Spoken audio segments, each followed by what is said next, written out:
అందరికీ నమస్కారం అండి. రాష్ట్ర వ్యాప్తంగా ప్రతి పౌరుడికి మెరుగైన సేవలు అందించాలనే ఆలోచనతో గతంలో ఉన్న వ్యవస్థని మరింత బలోపేతం చేసి ఫేర్ ప్రైస్ షాపుల ద్వారా 29,760 ఈ రేషన్ దుకాణాల ద్వారా ప్రజలందరికీ కూడా రేషన్ అందే విధంగా రాష్ట్ర ప్రభుత్వం తీసుకున్న నిర్ణయం జూన్ 1న ఒక పండుగ వాతావరణంలో ప్రారంభించాం. నిన్న కూడా ఈ కార్యక్రమాన్ని ప్రతి గంట సమీక్షించుకుంటూ ప్రతి ఒక్కరికి ఎంత దూరమైనా మేమిచ్చిన ఆదేశాల మేరకు క్షేత్రస్థాయిలో ఉన్న రేషన్ షాప్ డీలర్లు ప్రజలకి ఒక పండుగ వాతావరణంలో మనస్ఫూర్తిగా ఈ కార్యక్రమాన్ని తీసుకెళ్ళడానికి కోసం అహర్నిశలు కృషి చేశారు. గత 3 నెలల్లో జరిగిన ప్రక్రియ ఈ నెలలో అంటే నిన్న ఇవాళ జూన్ 1వ తారీఖు మరి 2వ తారీఖుతో పోల్చుకుంటే గతంలో ఇదే రోజు ఈ సమయానికి 25,18,506 మందికి రేషన్ సరఫరా చేయగలిగాం. అంటే MDU వ్యాన్లు ఉన్నప్పుడు ఆ వ్యాన్ల ద్వారా 9,260 వ్యాన్లు వాళ్ళు చేయగలిగేది 25,18,506 కార్డుదారులకు కుటుంబాలకు వాళ్ళు అందించగలిగారు సరుకులు. అదే ఈరోజు 1వ తారీఖు జూను 2వ తారీఖు జూను 4 వరకు ఇప్పుడే వచ్చిన లెక్క ప్రకారంగా 34,81,202 రేషన్ కార్డుదారులకు కుటుంబాలకు పౌర సరఫరా శాఖ నుంచి ఫేర్ ప్రైస్ షాప్స్ నిత్యావసర సరుకులు అందించడం జరిగింది. ఇది సుమారు గతంతో పోల్చుకుంటే 60% ఎక్కువగా మనం డెలివరీ చేయగలిగాం. ఇది నిజంగా ఈ కార్యక్రమం ఒక సక్సెస్. దీని వెనుక చాలామంది కష్టపడ్డారు.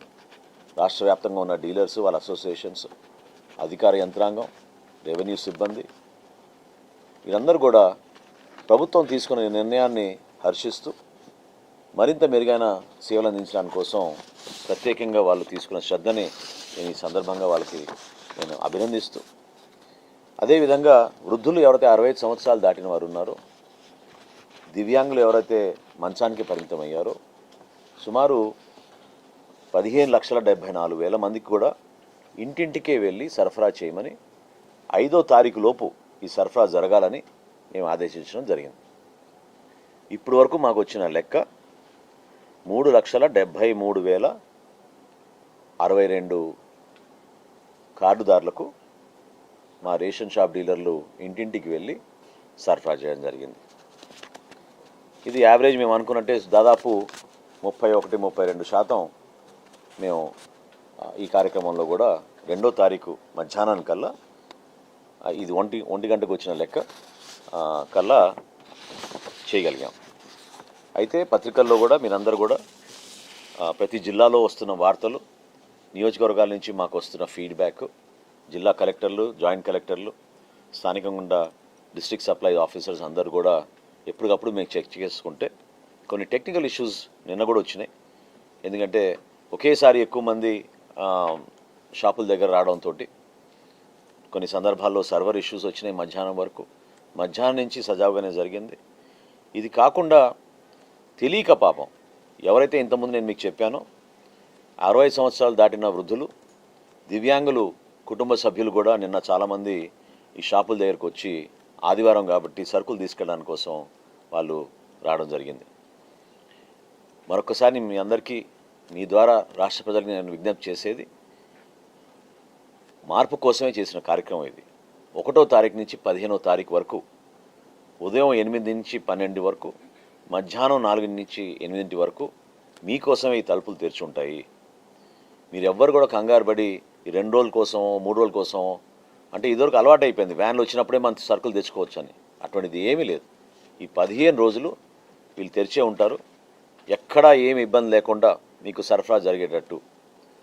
దీంతో పాటు మీరు పక్కనున్న మీ షాప్ కాకుండా వేరే షాప్కి వెళ్ళి తెచ్చుకోవాలనుకున్నా కూడా పోర్టబిలిటీ అంశం కూడా మేము ఈసారి అవకాశం కల్పించాం.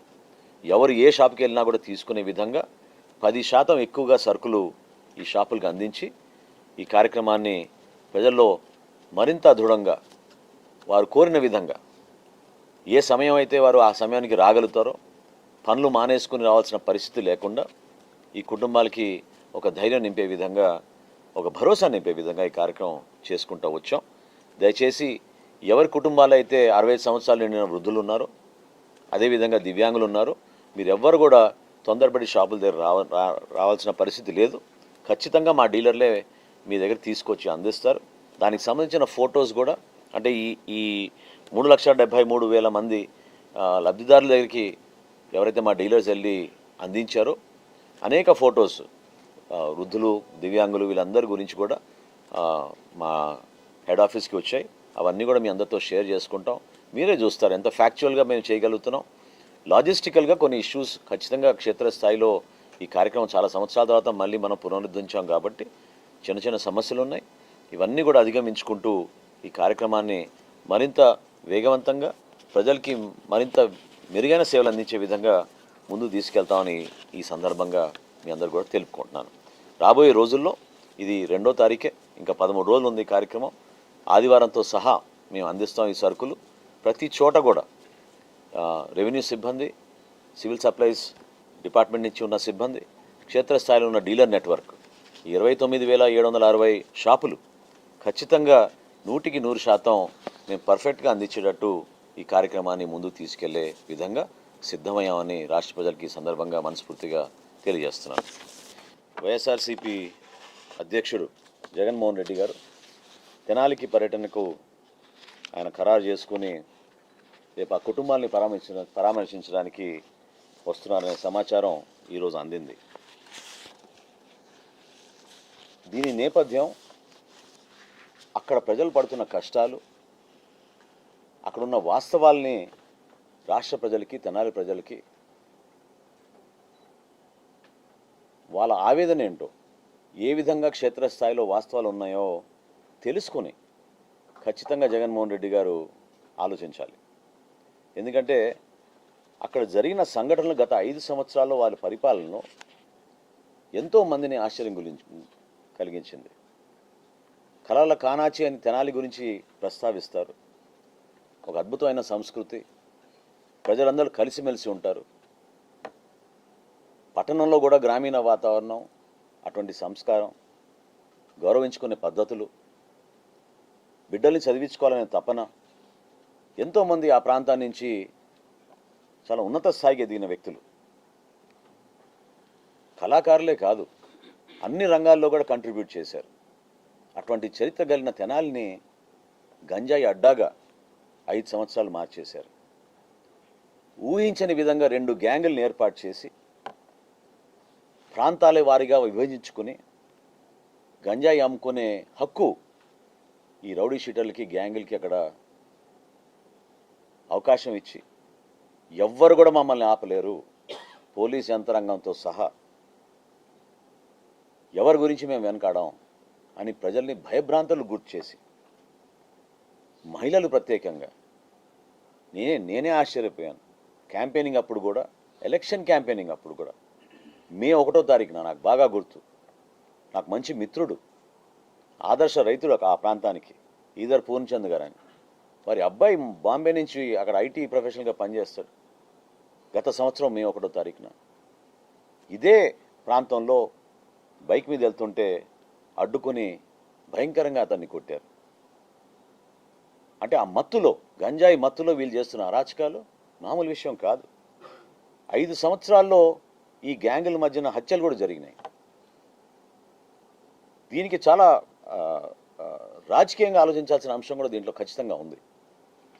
ఎందుకంటే గత శాసనసభ్యుడు, వైఎస్ఆర్సీపీ శాసనసభ్యుడు బహిరంగంగా తెనాల్లో ఎలక్షన్ 5 నిమిషాల్లో ముగిసిపోతుంది, మీరు కళ్ళు తెరుచుకునే లోపే ఎలక్షన్ పూర్తయిపోతుంది అని ప్రజల్ని డైరెక్ట్గా ఉద్దేశించి మాట్లాడి, అహంకారం ఎందుకు వచ్చిందంటే వీళ్ళందరినీ పక్కన పెట్టుకుని వీళ్ళ ద్వారానే కార్యక్రమాలన్నీ నడిపించి అక్కడ ఒక పార్టీకి ప్రజలు అంత అవకాశం కల్పించినప్పుడు మెరుగైన పాలన అందిస్తాడని ప్రజలను మీ పైన ఉంచుకున్న నమ్మకాన్ని ఏ విధంగా వమ్ము చేశారో మీరు తెనాలి ఒక నిదర్శనం. అసలు గతంలో ఎప్పుడు లేదు ఇటువంటి వాతావరణం. ఇదే ఐతానగర్లో ఇంట్లో గంజాయి పెంచారు, మొక్కలు పెట్టారు. ఏమైపోయింది చూడండి, అసలు ఎంత మార్పు వచ్చేసింది. అసలు మన రాష్ట్రంలో మీ అందరికీ తెలుసు, తెలంగాణ పోలీసు కూడా చివరికి ఆంధ్రప్రదేశ్లో గంజాయి ఆపుకోగలిగితేనే మేము ప్రశాంతంగా ఉండగలుగుతాం తెలంగాణలో అని వారు మన ప్రాంతానికి దాడులకు వస్తే ఆ పోలీసులపైన దాడి చేయించారు. ఆ రోజున సీనియర్ ఆఫీసర్లు, రాజకీయ నాయకులు ఎక్కడికక్కడ ప్రజల్ని చైతన్యపరచాలని ఒక ప్రయత్నం చేస్తే ఎవరన్నా విన్నారా, ఆగారా చెప్పండి?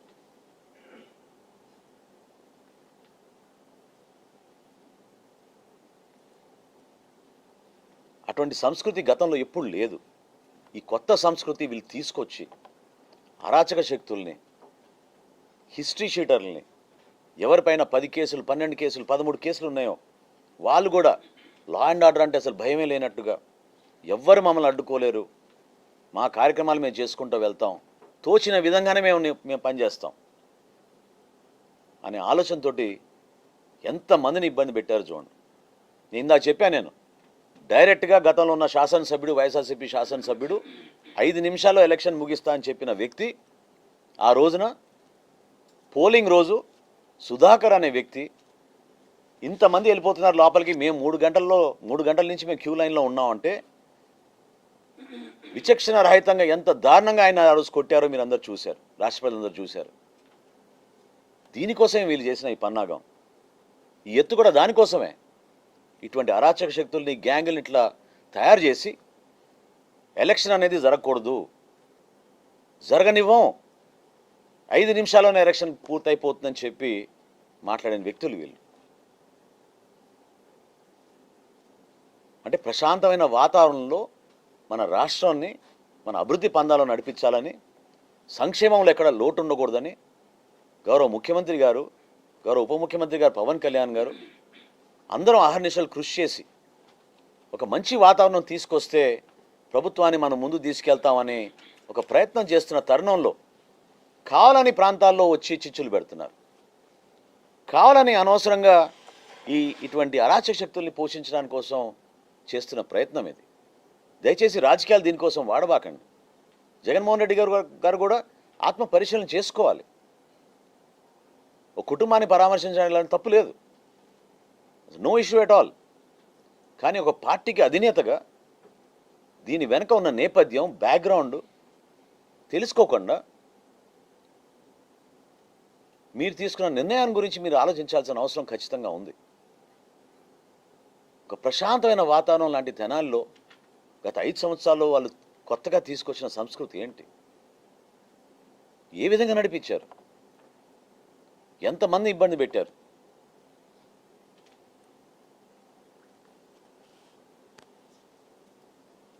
ఆ రోజున విశాఖపట్నంలో పవన్ కళ్యాణ్ గారితో పాటు మేము అందరం ఉన్నాం.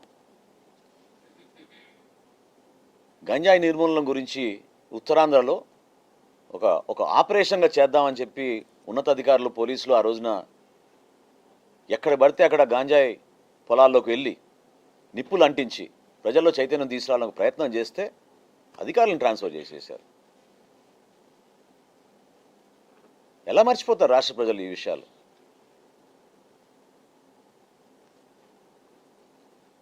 ఈ ఐతానగర్ని ఆనుకుని తేలప్రోలు అనే గ్రామం ఉంది. 100% అక్కడ ముస్లిం సోదరులే ఉంటారు ఆ గ్రామంలో.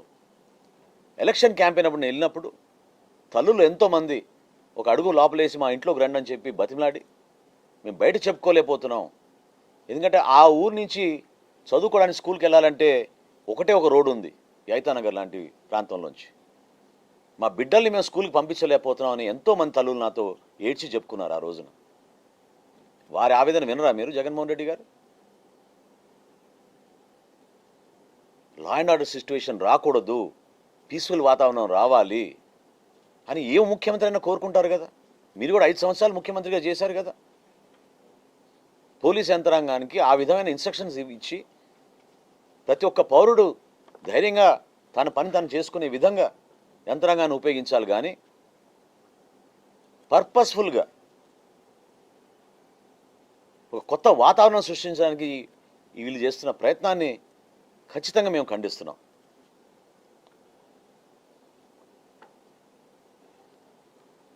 అదేవిధంగా ఆ మత్తు ద్వారా ఎంతోమంది యువత తెనాల్లో,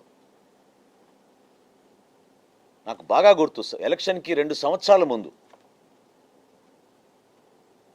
ఒక మధ్యతరగతి నుంచి, ఒక కుటుంబం నుంచి ఒక మహిళ, ఒక తల్లి ఫోన్ చేసి నాకు, మరి ఎవరు పట్టించుకోవడం లేదు, రైస్ కుక్కర్ తీసుకుని వెంటబడుతున్నాడు మా అబ్బాయి గంజాకి అలవాటైపోయి డబ్బులు ఇమ్మని, తెనాల్లో మేము ఎప్పుడు చూడలేదు ఇటువంటి సంస్కృతి అని చెప్పింది. ఆ రోజు నేను జిల్లా ఎస్పీ గారికి ఫోన్ చేశాను. నేను ప్రతిపక్షంలో ఉన్నా కూడా ఆ రోజు ఫోన్ చేసి రిక్వెస్ట్ చేశాను జిల్లా ఎస్పీ గారిని, ఒకసారి రండి, మీరు వచ్చి మీరు చెక్ చేయించండి, నాకాబందీ చేయండి. మీరు తెనాల్లో ప్రతి సందులో అమ్మేస్తున్నారు, ప్రతి బడ్డీ కొట్లో అమ్మేస్తున్నారు గంజాయి. ఏమైపోయింది ఈ మార్పు ఈ పట్టణానికి, ఈ ప్రాంతానికి? గ్రామాల్లో కూడా వలభాపురం లాంటి గ్రామం, తేలప్రోలు కొలిపర మండలంలో వలభాపురం అనే గ్రామంలో చాలా సామరస్యంగా అందరు కలిసిమెలిసిగా ఉండే ఒక అద్భుతమైన గ్రామం. ఆ గ్రామంలో కూడా డైరెక్ట్గా ప్రతి ఒక్కరికి తెలుసు ఆ గ్రామంలో ఎక్కడ దొరుకుతుంది గంజాయి అని. యువకులను ఆ విధంగా చెడగొట్టి వాళ్ళ ప్రాణాలతో ఆడుకుని 5 సంవత్సరాలు మీరు కనీసం ఒక్క చిన్న చూపు కూడా చూడలేదే వీళ్ళ వైపు. గంజాయి నిర్మూలన కోసం మీరు ఏం చేశారు? లా అండ్ ఆర్డర్ గురించి మీరు ఏం చేశారు?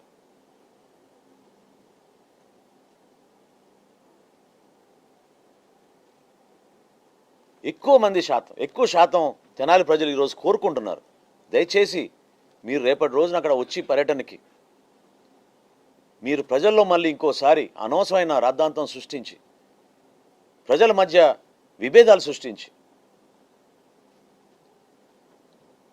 కులాలతో మతాలతో ఏం సంబంధం అండి లా అండ్ ఆర్డర్ మెయింటైన్ చేసుకునేటప్పుడు?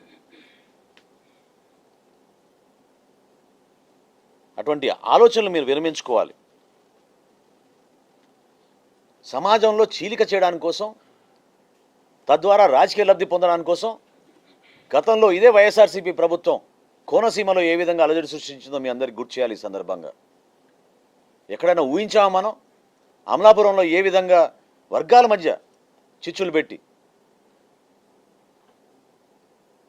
రాష్ట్రం అంతటా ఒక సంచలనం సృష్టించి ప్రజల్ని భయభ్రాంతులు గుర్తు చేసి, దేనికోసం? ఈ రాజకీయ లబ్ధి కోసమా?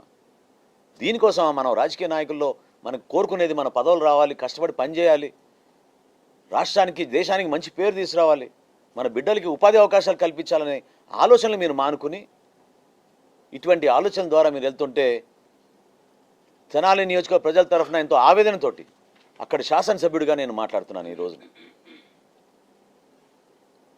దయచేసి ఇటువంటి ఎంకరేజ్ చేయబాకండి.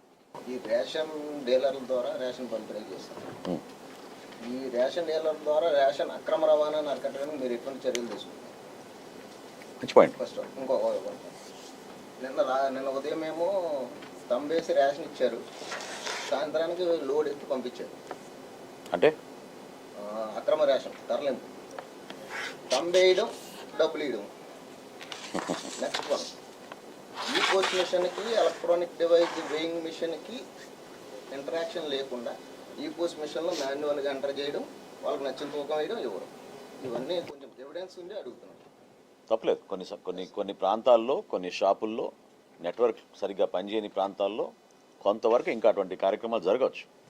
29,760 షాపుల్లో మా సివిల్ సప్లైస్ డిపార్ట్మెంట్ నుంచి మేము ట్రైనింగ్ ఇచ్చాం, దానికి సంబంధించిన యంత్రాలు ఇచ్చాం. ఎక్కడైతే ఇంటర్నెట్ ఇబ్బంది ఉందో బ్లూటూత్ వాడమని చెప్పాం. వేయింగ్ మెషిన్కినో మీరు ఇందాక అన్నట్టు ఈపాస్ మెషిన్కి అనుసంధానం చేసుకునే విధంగా. అదే కాకుండా రాబోయే రోజుల్లో ఈ కార్యక్రమం నిన్నే మొదలుపెట్టాం కాబట్టి ఖచ్చితంగా ప్రతి బ్యాగ్కి మేము క్యూఆర్ కోడ్ పెట్టబోతున్నాం. At the same time cameras కూడా, సీసీ కెమెరాలు ఈ షాపుల్లో మేము ఏర్పాటు చేయబోతున్నాం. మీరు గమనించాల్సింది ఏంటంటే, గతంలో బఫర్ స్టాక్ నుంచి ఎంఎల్ఎస్ పాయింట్, ఎంఎల్ఎస్ పాయింట్ నుంచి ఎండియు వ్యాన్లకి వెళ్ళేది. ఎండియు వ్యాన్లు, ఒక ఎండియు వ్యాను 3 షాపులకి సరుకు తీసుకునేవాళ్ళు. సో ఆ ప్రాంతంలో ఎవరికి కూడా ఎంత సరుకు తీసుకున్నారో, ఎక్కడ తీసుకెళ్తున్నారు అనేది లెక్క ఉండేది కాదు, తెలిసేది కూడా కాదు. కానీ ఈసారి ఖచ్చితంగా ట్రాన్స్పరెన్సీ ఉంటుంది, పారదర్శకతతోటి.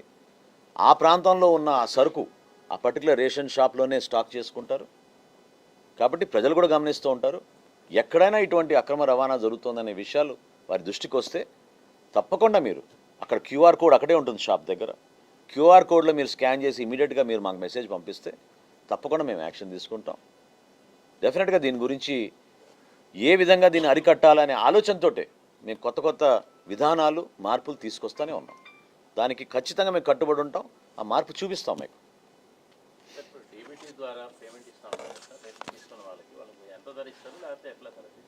అంటే ఇది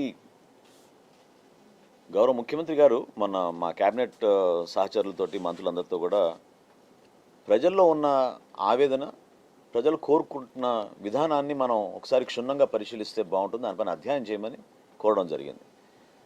భారతదేశంలో ప్రస్తుతం ఓన్లీ కేంద్ర ప్రభుత్వం పాలిత ప్రాంతాల్లో, ఆ పట్టణాల్లోనే, అది కూడా పాండిచేరిలో కొంతవరకు ట్రై చేశారు. ఇతర రాష్ట్రాల్లో ఇంకా ప్రవేశపెట్టలేదు, ఎక్కడ కూడా జరగలేదు. సో దాని గురించి కొంచెం లోతుగా అధ్యయనం చేసి, కొన్ని ప్రాంతాల్లో కొంతమంది మాకు రేషన్ బదులు మేము రైస్ తీసుకుంటాం అనే భావన వ్యక్తపరిచినప్పుడు సమగ్రంగా దాని గురించి సమాచారం తెప్పించుకున్న తర్వాత తప్పకుండా మేము కూడా పాలసీలో మార్పులు తీసుకురావాల్సి వస్తే ఆ రోజున తప్పకుండా మీ అందరికీ కూడా తెలియపరుస్తాం. ఈ దీపంలో చాలా మందికి డబ్బులు పడట్లేదు అంటున్నారు. దాదాపు 30 లక్షల మందికి ఇంకా పెండింగ్ ఉందని. అది అంతవరకు కాదు. చెప్తాం మీకు. అది కూడా మొదటి విడతలో ఆ రోజున మార్చి 31వ తారీఖు వరకు దాదాపు 1,15,00,000 మందికి ఈ ఉచిత గ్యాస్ పథకం కింద 893 కోట్ల రూపాయలు మేము ఈ 3 ఆయిల్ గ్యాస్ కంపెనీలకి మేము అడ్వాన్స్గా ఇచ్చాం. అయితే ఆయిల్ కంపెనీస్ ఏం చేశాయంటే మార్చి 30 వాళ్ళు డెలివరీసే తీసుకుంటారు, ఆర్డర్స్ కాదు. సో మార్చి 28వ తారీఖు కట్ ఆఫ్ పెట్టుకుని ఆ రోజు వరకు జరిగిన డెలివరీస్ వరకే వాళ్ళు తీసుకున్నారు. అంటే దాదాపు 1 కోటి మందికే మనం ఫస్ట్ ఫేజ్లో ఇవ్వగలిగాం. సో ఆ స్పిల్ ఓవర్ ఏదైతే ఉందో, ఆ స్పిల్ ఓవరు ప్లస్ ఫేజ్ 2లో మనం ప్రారంభించిన ఇప్పటివరకు 76 లక్షల మంది బుకింగ్స్ జరిగినాయి. ఇక్కడ కొంచెం జాప్యం జరిగింది, ఇది వాస్తవం. ఎందుకంటే మేము రీకన్సిలేషన్ చేసుకోలేకపోతున్నాం. ఇది కేంద్ర ప్రభుత్వంలో ఉన్న ఆ ఆయిల్ కంపెనీస్ వాళ్ళ అకౌంట్స్ నుంచి మాకు రావాల్సిన ఈ రీకన్సిలేషన్ పూర్తి స్థాయిలో జరగలేదు. అది టెక్నికల్ ఇష్యూనే. వాళ్ళు ప్రతి వారం మేము వెంటబడుతూనే ఉన్నాం. ఒక 2 రోజుల్లో మేము మీకు సమాచారం అంతా అందిస్తామంటున్నారు. దానికోసం ఆగుంది తప్ప ఇంక దాంట్లో జాప్యం వేరేగా లేదు. ఖచ్చితంగా ప్రతి ఒక్క లబ్ధిదారుడికి ఈ ఉచిత గ్యాస్ పథకం దీపం 2 కింద ఈ 2వ విడతలో రావాల్సిన పేమెంట్ కొంతమందికి దానికోసమే ఆగింది. అది తప్పకుండా మేము ఇచ్చేస్తాం. ప్రతి ఫేజ్ అంతేనండి. లేదండి, ఫేజ్ 1 ఫేజ్ 2 అంతే. ఇప్పుడు ప్రభుత్వం గౌరవ ముఖ్యమంత్రి గారు తీసుకున్న నిర్ణయం మేరకు ఫేజ్ 3లో ముందుగానే మేము డబ్బులు వాళ్ళ ఖాతాలోకి వేసేస్తాం. గ్యాస్ కంపెనీలతో సంబంధం లేకుండా 3వ విడతలో డైరెక్ట్గా వాళ్ళ ఖాతాల్లోకే వాళ్ళకి ఆ సబ్సిడీ అమౌంట్ మేమే డిపాజిట్ చేస్తాం. ఎలా గుర్తిస్తాం అంటే ఇప్పుడు బుక్ చేసుకున్న వాళ్ళకి మనం డబ్బులు వెనక్కి ఇస్తున్నాం. ఇప్పుడు డైరెక్ట్గా ముందేస్తే వేస్తామంటే రేషన్ కార్డు ఉన్న వాళ్ళు అందరికి ఇస్తామా? ఆ ఫిగర్ ఎట్లా గుర్తించాం? గ్యాస్ కంపెనీల దగ్గర వాళ్ళ కన్స్యూమర్స్ లిస్ట్ ఉంది కదండి. అంటే వాళ్ళ దగ్గర 1,54 లక్షల మంది ఉంది. మనం చేసిన ఈ కేవైసీ మనకున్న 1.46 ఉంది. 1.2. సో తప్పకుండా మనకు వచ్చిన లెక్క మేరకు రఫ్లీ 1.22 1.24 ఈ గ్యాస్ బుకింగ్స్ చేసుకుంటున్నారు. వాళ్ళ వరకు తప్పకుండా మేము డిపాజిట్ చేస్తాం.